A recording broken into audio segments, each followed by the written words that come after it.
Eu só queria também aproveitar que a gente tá falando sobre essas conversas mais de machismo, fobia e tal. Também é usado muito, né, a passagem que diz que o homem que se deitar com o outro vai ser punido, uma coisa assim. O que é essa ideia e como é que tu explica ela? Isso tem tempo, né? Tem. Porque, na verdade, assim, são 5 passagens, não é só uma. São 5 passagens bíblicas, assim, que são mais... que o texto é mais claro, falando sobre homossexualidade, e algumas outras que são subjetivas. Essa primeira aí tá em Levítico, eu tenho até anotado aqui, porque eu fiz uma série de posts no Instagram para poder desconstruir isso. Na nossa igreja a gente fez um fórum agora, a gente fez um fórum de diversidade. Eu sou pastor da Igreja Bethesda de São Paulo, e aí se você entrar no nosso canal lá, Igreja Bethesda, e falar Fórum de Diversidade, a gente tem as palestras sobre cada um desses versículos, que eles são bem complexos assim. Então basicamente a gente tem algumas passagens no Antigo Testamento, né? Essa Bíblia hebraica, e tem alguns no Novo Testamento. No Antigo Testamento a gente tem 2 textos famosos, assim. O primeiro texto é o texto da história lá de Sodoma e Gomorra, né? Que todo mundo tem até a palavra sodomita, né? Que ela surgiu aí no século XVIII, XIX para poder falar dos homossexuais. Qual que é a história de Sodoma e Gomorra? Sodoma e Gomorra, chegam 2 anjos numa cidade, e aí eles estão procurando hospitalidade. Ninguém da cidade dá hospitalidade para eles. Aí chegam um monte de homens da cidade e querem abusar desses 2 homens. E aí Ló recebe esses 2 anjos em casa. E aí tem aquele monte de gente que tá em volta da cidade, da casa de Ló, dizendo que se Ló não mandar esses 2 homens para eles serem abusados, porque eles queriam abusar desses 2 homens, eles iam entrar lá e eles iam estuprar todo mundo, assim. E o Ló fala assim: não, eu vou mandar minhas filhas para vocês. E aí ele vai dar a filha pros caras para proteger os 2 anjos. E aí vai dizer o texto, né, que os anjos, né, cegam aqueles caras, eles não conseguem ver ninguém, depois eles dispersam. Ninguém é abusado ali. E aí, como a cidade é a cidade de Sodoma, tem esse termo, tá vendo? Essa cidade foi punida, porque essa cidade foi punida por Deus, no texto bíblico, anos depois. Essa cidade foi punida porque tinha um monte de homossexual ali. Primeiro erro é associar estuprador com homossexual. Não tem nada a ver uma coisa com a outra. O texto está fazendo uma denúncia a 2 coisas que não tem nada a ver com uma relação homossexual de pessoas que se amam ou que querem transar. Nada a ver. No mundo antigo, soldados, eles humilhavam outros soldados, subjugando através da penetração. Então eles queriam humilhar esses 2 caras. Eles não queriam ter uma relação de prazer com esses 2 caras. Eles eram estrangeiros chegando numa cidade fechada, que ninguém gostava de estrangeiro, e eles queriam humilhar esses 2 caras. Então, a primeira denúncia é a denúncia do estupro, do texto. A segunda denúncia é um princípio muito caro para o judaísmo antigo, que é a hospitalidade.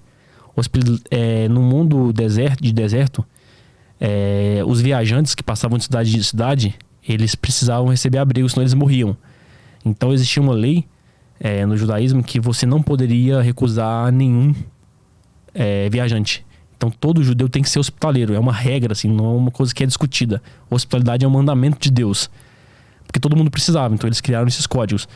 Ou seja, quando aquela cidade se recusa a ser hospitaleira com esses 2 anjos, né, que estavam em forma de homem, por isso que Sodoma e Gomorra, eles são punidos lá depois por Deus, porque eles querem estuprar alguém, porque eles não são hospitaleiros. Esse é o primeiro texto. Interpretaram como se fosse uma crítica à homossexualidade. Sim, interpretaram não, foi adulterado. Foi manipulado de propósito. De propósito. No Antigo Testamento é muito mais fácil, porque os textos são bem claros, assim. O que é igual ao Levítico, sobre um homem se deitar com outro homem. O que está dizendo lá é que esses homens que se deitavam com outro homem em Levítico era para rituais a outros deuses. Então, nos rituais pagãos a outros deuses, homens se deitavam com outros homens. Então, o texto nunca está dizendo de uma relação homossexual, entendeu? Não é relação amorosa. Não, o texto está criticando a adoração a outro deus. Então, é mais um preconceito religioso contra outro deus, é mais uma reforçando a ideia da ideia de um Deus único, do que da ideia de você ter um politeísmo, entendeu? Um monoteísmo. Sim. Reforçando o monoteísmo. No Novo Testamento, quem tem mais passagens, Paulo, ele está lidando diretamente com o mundo grego. E o mundo grego é um mundo muito sexual. É um mundo... os gregos tinham uma questão sexual em todos os seus cultos, em todos os seus deuses, todas as suas festas, que é uma relação bem diferente do mundo judaico, né?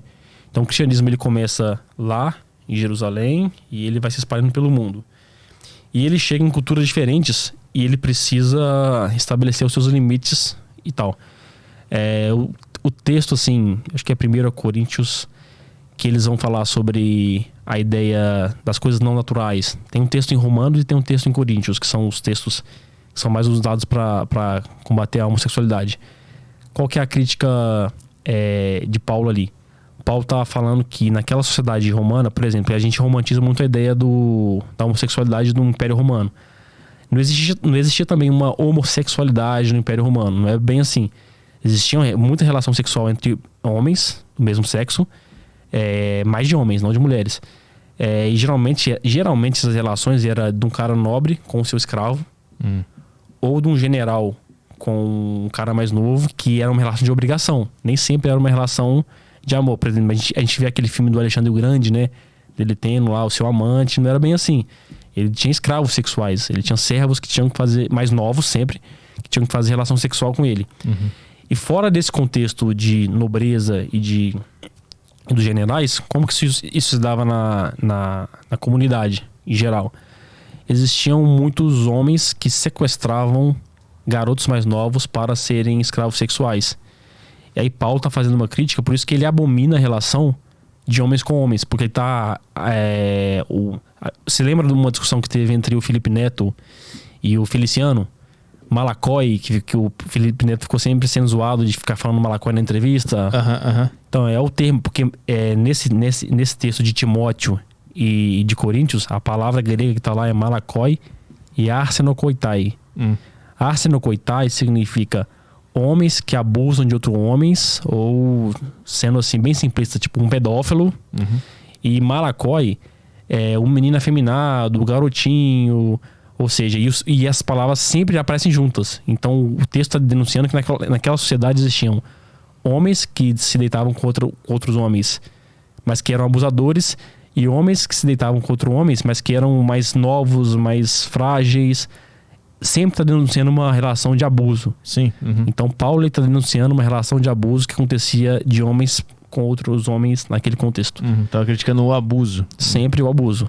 Isso na interpretação que eu faço. Se você entrevistar outros teólogos mais conservadores, eles vão dizer, não, o texto está falando contra a homossexualidade, mas para mim é muito forçado. Para mim, para uma corrente de outros teólogos. Tem um livro que eu quero indicar, que esse livro chama O que a Bíblia realmente diz sobre a homossexualidade. Eu ia trazer esse livro, mas eu não passei em casa. Cheguei de viagem hoje, né? E o autor é Daniel Helminiak. Tá na Amazon, você compra esse livro por R$30. E ele vai pegar todos os textos da Bíblia e vai escrever todas as interpretações possíveis. Então é O que a Bíblia diz sobre a homossexualidade, Daniel Helminiak. Esse livro vai esclarecer todas as dúvidas das pessoas. Então ele põe até as interpretações homofóbicas, as não homofóbicas, sim, tudo. E ele ainda diz como cada uma delas surgiu. Ele fala, no século XVIII, tal palavra começou a ser usada. No século XX, quando a AIDS surgiu, começaram a voltar com a ideia de sodomia, que não existia antes. E ele explica como que o preconceito surgiu para reinterpretar o texto. Interessante. Então ele faz um trabalho bem completo, assim.